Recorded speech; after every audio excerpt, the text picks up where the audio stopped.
sini. Pasti semuanya baik-baik aja ya. Walau ini hari Minggu, mungkin sebagian orang sedang menikmati liburannya atau bersenang-senang bersama keluarganya. Tapi tidak untuk kita.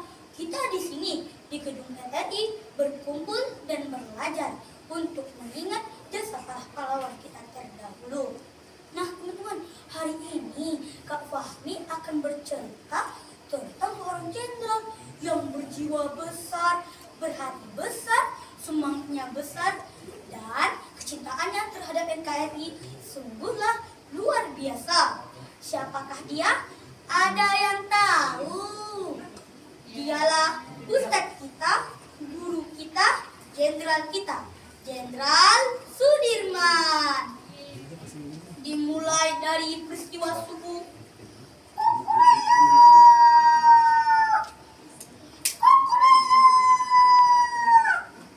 Pagi itu beduk ditabuh bertalu-talu, azan pun dikumandangkan. Duk, duk, duk, duk. Allahu Akbar, Allahu Akbar. Pagi itu tanggal 19 Desember 1948. Apa yang terjadi? Langit kota Jogja yang awalnya tentram dan tenang hari ini bergemuruh. Terjadi hiruk-pikuk di langit kota Jogja. Apa yang terjadi? Ternyata pesawat Belanda sedang pilih-pilih mengelilingi kota Jogja.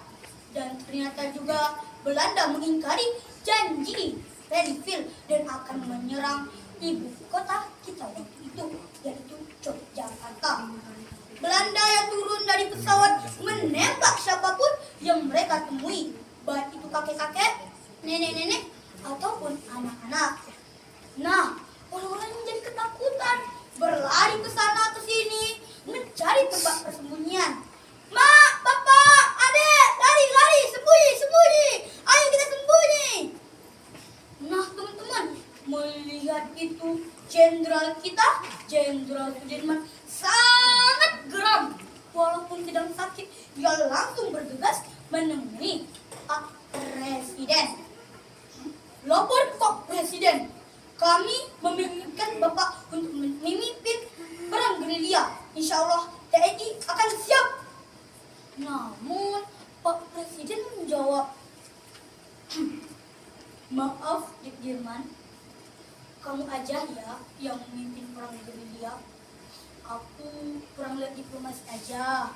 Semoga bisa damai lewat diplomasi. Oh iya, satu lagi, yang gerilya di kota ya, kita akan kalah.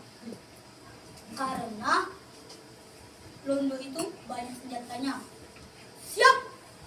Walaupun sedang sakit parah, paru-parunya hanya bisa dipakai sebelah saja, namun semangat juangnya untuk memimpin perang gerilya sangatlah luar biasa. Saat mendapat perintah dari Pak Presiden, ia langsung naik mobilnya yang disetir oleh ajudannya. Pipip, pinggir! Saya mau lewat, pipip, pinggir! Ia pun pergi ke Bantul. Sesampai di Bantul, ia ditanduk karena keadaannya yang sedang sakit.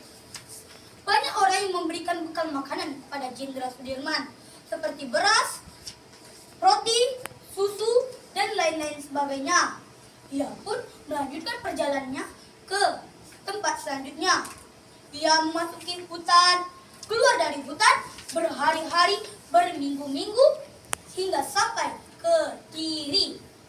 Nah, teman-teman, sesampai di Kediri, Jenderal Sudirman tidak membuat markas, tapi malah naik gunung. Wow, padahal lagi sakit, ia naik gunung untuk membuat markas.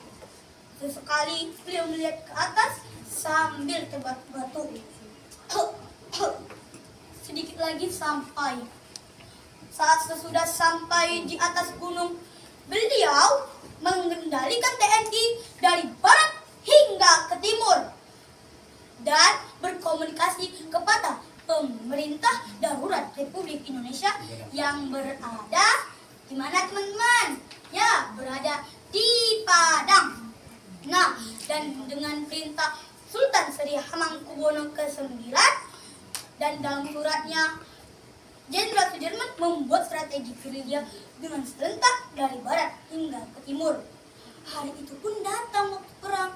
Tanggal 1 Maret 1949, bunyi sirine di mana-mana. Diawali dengan takbir dan disemangati dengan takbir di mana-mana. Allahu Akbar, serang!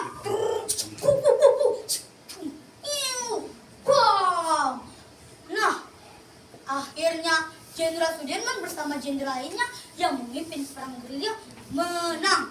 Pertempuran dilakukan selama 6 jam lamanya. Belanda kaget karena mereka tidak menyangka kalau seluruh rakyat ikut berperang bersama TNI waktu itu. Nah, teman-teman, negara PBB yang sedang bersidang UNCI yang mengawasi kemerdekaan Indonesia kaget juga dan takjub karena mereka tidak menyangka kalau Indonesia masih ada, karena Belanda telah mengklaim bahwa Indonesia sudah tidak ada dan sudah dikuasai oleh Belanda. Dan saat itulah mata dunia terbuka dan mengetahui bahwa Indonesia masih ada. Kami, bangsa Indonesia, pantang menyerah dan akan melindungi Indonesia. Saat itu juga negara PBB melakukan konversi meja bundar dan memaksa Belanda untuk mengakui kemerdekaan Indonesia.